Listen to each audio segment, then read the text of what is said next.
Hi again. So, last time I talked a little bit about uncertainty and analysis paralysis, and it got me kind of thinking about what's the difference between planning, preparing, researching, and overanalyzing to the point where it becomes analysis paralysis. And it made me think a lot about my conversation that I have with my 10-year-old son.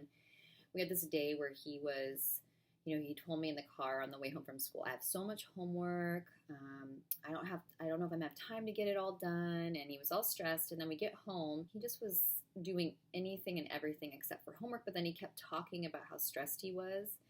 And so I said, dude, I'm like, this is all time you could be using right now. And, did that thing as parents, we get frustrated. It's like our kids are saying, I don't have enough time. I have too much homework, but then they're not like doing anything at all. And so I finally said, okay, what is up, dude? You're telling me you have all this stuff to do, but you're not doing anything. And he told me, he said, I'm stressed because I have this test tomorrow and I'm kind of worried that I'm going to mess up. Like, what if I get some of the answers wrong? And I said, okay, so what if you get some of those answers wrong? What if that happens? And he's like, well, then what if I get a bad grade? I'm like, okay. I said, well, what if you get a bad grade? And he's like, well, what if I don't pass fifth grade?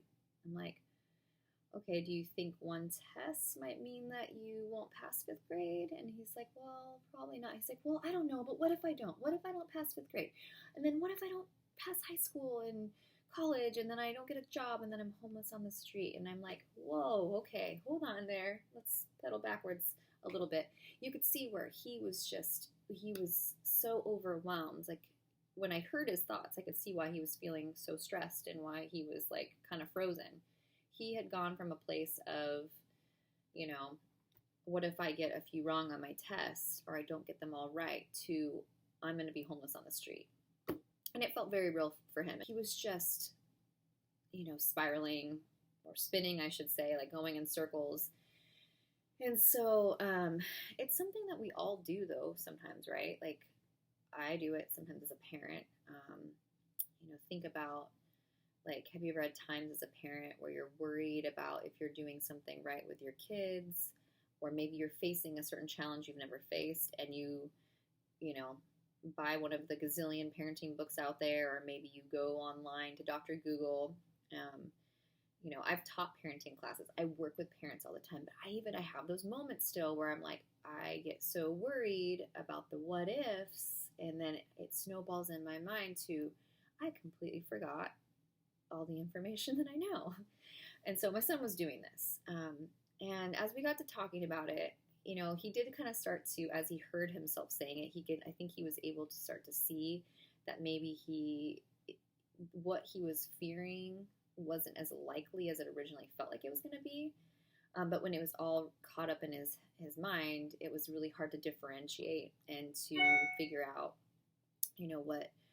what was really likely to happen and maybe what wasn't, because he was fearing the unknown. And in that fear of uncertainty, fearing like, what if my teacher put something on the test that I didn't know about, or what if I don't know the answer, all these things that he may not be able to control, he was completely forgetting about 90% of the information that he already did know. He knew a lot of it, or it was right in front of him, but he was really struggling to study. He was struggling to find answers that were pretty easy to find, or he may have already even known, and he just needed to brush up on them because he was frozen. He was so worried about the what if I fail, what if I make a mistake, what if I'm not okay. And really, when you think about it, like for all of us, whether it's small decisions, big decisions, little things, big things, it comes down to that fearing of, what if I can't handle the unknown? So what do? Human nature, we try to solve the problem in our head, or we try to solve a problem. Now, sometimes this is helpful. I'm not saying to not do any solving, preparing, or research, like I mentioned earlier. What I'm saying is that when that overanalyzing, overthinking gets in the way of doing the research, planning, and preparation that maybe we do need, or just taking action, that's when it's a problem. Like for my son, he, instead of actually studying what he could study, he was worried about the things he may not be able to control. until we were able to talk about it and then kind of identify what was going on and just take a deep breath and stop and regroup and really focus on, okay, so I asked him, I said, tell me what you do know about the test. Tell me what you do know. And he knew a lot, like I mentioned.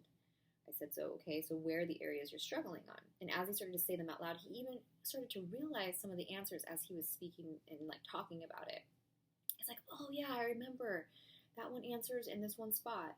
I think I just have to double check. And so again, as you're dealing with this in your own life, I know when I'm dealing with this in my own life, the challenge is really first to identify when it's happening, because it was easy for me to see what was happening to my son in that moment, and but it's a little harder when it's happening to ourselves.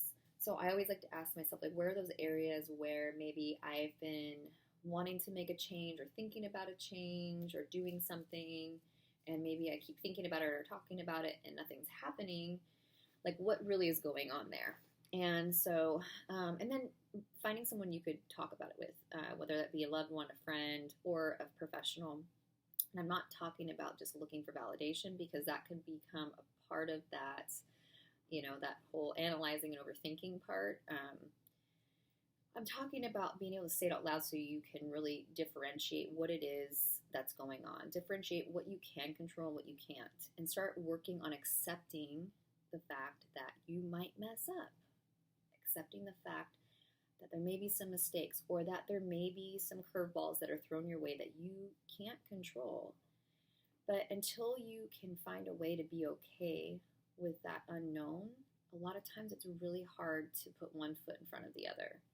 And I know it's tough. I know that it's not all just a test in fifth grade that we're talking about here. I mean, some of you might be facing really big things, decisions about your marriage, divorce, huge career changes, how to take care of your parents that might be, aging and needing your help. And, what do I do with my kid that's struggling with this medical or health condition? I mean, there's a lot. I know that this isn't just a simple all of a sudden accept the unknown and uncertainty and trust ourselves. But I do think that it's something that's really important to work on, because otherwise we just end up fighting ourselves, and it's really, really hard to find answers when we're in that state of just paralysis and fighting ourselves, and our wheels are just spinning.